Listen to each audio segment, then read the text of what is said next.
बगा साहब, स्वागत है आपका। Good morning sir. बताएं सर, मॉर्निंग।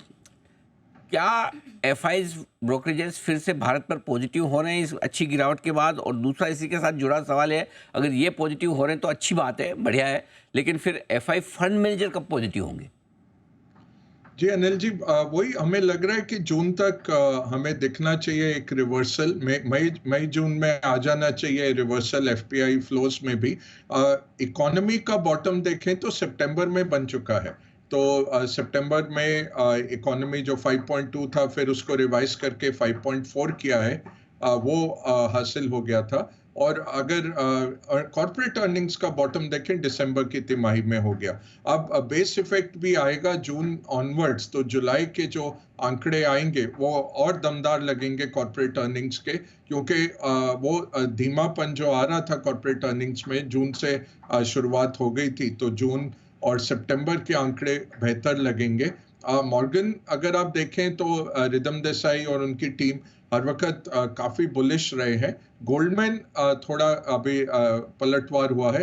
पिछले साल वो थोड़े नेगेटिव हुए थे भारत में, बट अभी फिर से सिटी का अगर ईयर एंड का टारगेट देखें 26,000 का था उनका, तो वो ऑलरेडी ऑप्टिमिस्टिक थे, अभी और उन्होंने एक अपग्रेड किया है। तो ओवरऑल क्या दर्शा रहा है कि जो फिस्कल की तरफ सरकार ने काम किया, और स्पेशली जो दिसंबर जनवरी में बढ़ोतरी हुई है सरकारी खर्चे में।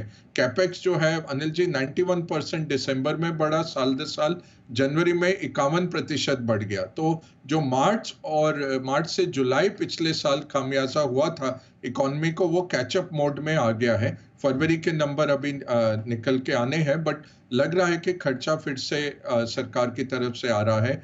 दूसरा है जो कंजम्पशन का बूस्ट मिलेगा अप्रैल से बजट के चलते। तीसरा आरबीआई ने जो लिया है, तीन तरफा आरबीआई ने मुहिम छेड़ी है, लिक्विडिटी बढ़ाई है। लिक्विडिटी आप जैसे कहते रहते हैं, कई सालों से हमने डिस्कस किया, ऑक्सीजन है मार्केट के लिए अगर लिक्विडिटी है आपके सिस्टम में। तो आरबीआई ने लिक्विडिटी बढ़ाई है, मैक्रो प्रूडेंशियल ईजिंग की है। इसका क्या मतलब, जहां अगर आप कोई लोन देते थे आपको 100% रखना था रिस्क वेट, वो 125% से 100% पे ले आए हैं। सो जो 2023 में शक्तिकांत दास साहब ने टाइटनिंग किया था क्रेडिट का, उसको लूजन कर रहे हैं। तो ये मैक्रो प्रूडेंशियल ईजिंग आ गया। तीसरा रेट कट तो किया ही है, और हमें लग रहा है अप्रैल में भी एक और रेट कट आएगा आरबीआई के तौर से। तो फिस्कल मॉनेटरी दोनों चल रहे हैं। ऑन द ग्राउंड हम देख रहे हैं इकोनॉमिक रिकवरी आ रही है।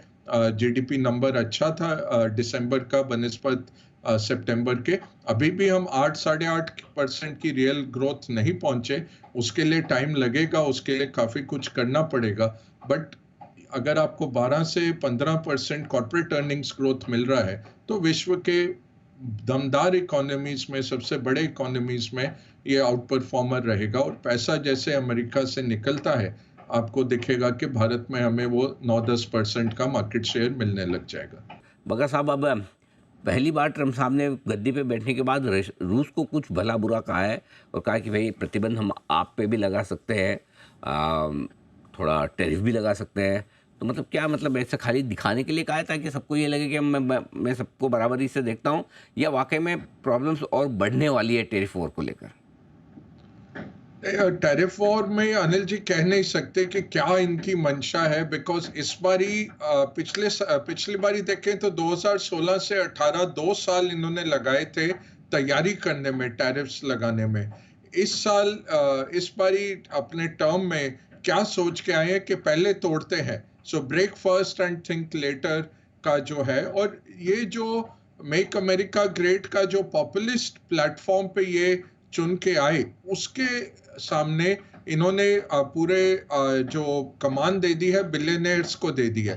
तो पिछली बारी इनकी अगर आप एडमिनिस्ट्रेशन देखें तो काफी काबिल और मंझे हुए लोग थे एडमिनिस्ट्रेशन में। इस बारी बिलियनर्स और हेज फंड मैनेजर्स बैठे हैं, और या फिर मीडिया पर्सनालिटीज हैं जो बैठे हैं और ये ले रहे हैं इस तरह के डिसीजंस। तो ये नहीं पता कि इनको एडवाइस कौन कर रहा है, बट अमेरिका की सॉफ्ट पावर और अमेरिका की गुडविल ये बहुत तेजी से वर्कआउट हो रहा है, इसमें खामियाजा हो रहा है। अगर आप देखें कैनेडियंस बोल रहे हैं बिल्कुल कि हम विलय करने के पक्ष में नहीं है अमेरिका के अंदर, और अमेरिका के गुड्स का बॉयकॉट हो रहा है कनाडा में। आप देखिए मेक्सिको को बहुत इश्यूज हुए हैं, ये जो टैरिफ की बात की है। चीन तो खैर है ही, चीन से तो सिविलाइजेशनल जंग है, बट यूरोप पूरा देखें तो यूरोप यही सोच रहा है। अब आज इलॉन मस्क ने ट्वीट कर दिया कि US should withdraw from NATO. NATO के कारण, नॉर्थ अटलांटिक ट्रीटी ऑर्गेनाइजेशन जो है, उसके कारण यूरोप में 90 साल से महायुद्ध नहीं हुआ, और जो पुराने दुश्मन थे वो भी सब इकट्ठे होके जी रहे थे। अब अगर यूएस निकलता है नेटो से, यूरोप के पास कन्वेंशनल आर्मी नहीं है रशिया को फेस करने के लिए। फ्रांस और यूके के पास थोड़ा बहुत न्यूक्लियर मिसाइल है, बट रशिया को फेस करने के लायक उनके पास भी हथियार नहीं है, ना मिसाइल है।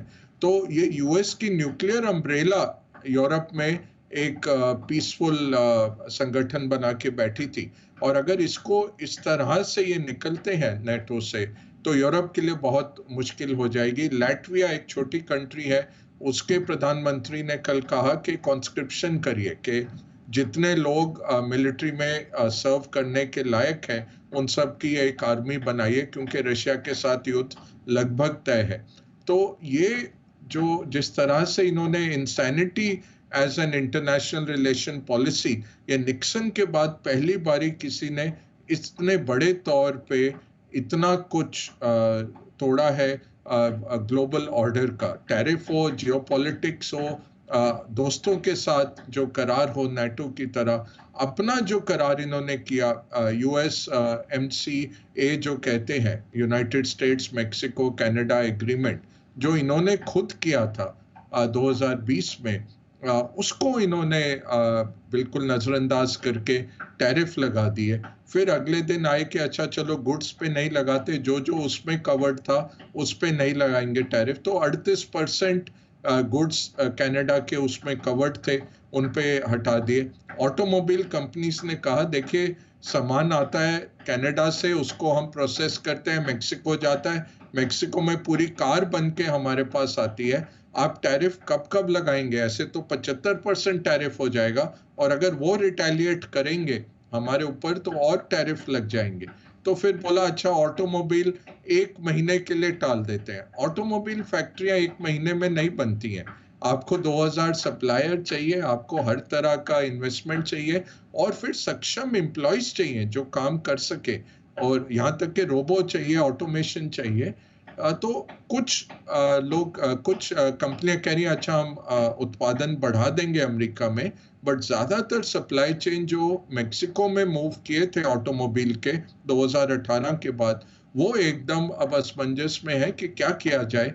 ऐसे आप फैक्ट्री उठा के अमेरिका के अंदर तो ला नहीं सकते, और 1 महीने में तो कुछ भी नहीं कर सकते। तो ये मजाक बन गया है थोड़ा, और ट्रंप का जो गुडविल है वो बहुत जल्दी इवेपोरेट हो रहा है। उनका अप्रूवल रेटिंग्स देखें तो नीचे आ रहा है। और एक चीज अनिल जी, जो हम कॉम्प्लेसेंट रहते हैं कि कुछ नहीं होगा, लड़ाई करेंगे और फिर सुलह हो जाएगी, फिर से फरवरी में इस फ्राइडे को, शुक्रवार को, अमेरिका का जो डेट सीलिंग है वो फिर से आ रहा है। तो खर्चा नहीं होगा, गवर्नमेंट शटडाउन लूम करेगा। इसमें अब डेमोक्रेट्स भी बहुत एक हार्ड बार्गेनिंग करेंगे। स्पीकर जॉनसन जो इनकी पार्टी के हैं, ट्रंप की, उन्होंने ऑलरेडी निकाला है एक प्रस्ताव के सितंबर तक इस डेट सीलिंग को बढ़ा लेते हैं, तब तक हम बातचीत कर लेंगे। बट डेमोक्रेट्स कह रहे हैं नहीं, जो आप $13 बिलियन कटौती कर रहे हैं डोमेस्टिक खर्चे में, पहले उसको हटाइए, फिर हम आते हैं नेगोशिएशन करने। तो अगले 3-4 दिन मार्केट्स थोड़े विचलित हो सकते हैं इसके कारण, ये डेट सीलिंग। ऑफ कोर्स ये है कि 70-80 बारी ये डेट सीलिंग आई, हर बारी करार हो जाता है, बट इस बारी ट्रंप ने इतनी फ्रंट्स पे इतने लोगों को अपसेट किया है कि क्या करार हो जाएगा और सैनिटी बनी रहेगी, इसका एक विचार जरूर करने की जरूरत है। तो आसान हफ्ता नहीं है, काफी इकोनॉमिक डामाडोल चीजें हैं, और ट्रंप का कुछ पता नहीं, सवेरे शाम बदल जाता है उनकी मंशा।